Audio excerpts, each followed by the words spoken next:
ने इंडिया पर 25% का भारी टैरिफ लगा दिया है और वजह रशिया से हमारी दोस्ती।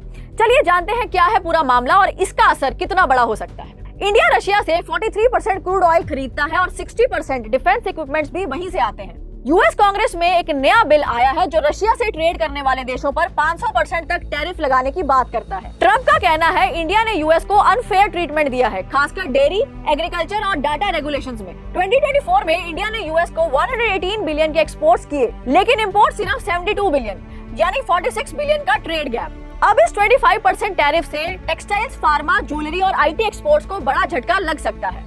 शॉर्ट टर्म में एक्सपोर्टर्स को नुकसान होगा, रुपये कमजोर हो सकता है और वियतनाम, मैक्सिको जैसे देश मार्केट छीन सकते हैं।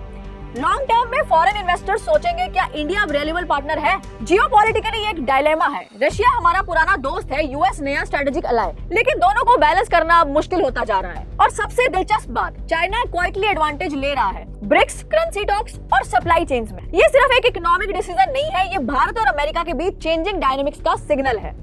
जहां पहले स्ट्रैटेजिक ट्रस्ट था, अब वहां टैरिफ्स, पेनल्टीज और प्रेशर आ रहा है। भारत की रूस से करीबी और अपनी सॉवरेन पॉलिसी अब अमेरिका को चुभने लगी है। क्या भारत अमेरिका की पार्टनरशिप अब म्यूचुअल ट्रस्ट से ज्यादा प्रेशर ड्रिवन होती जा रही है?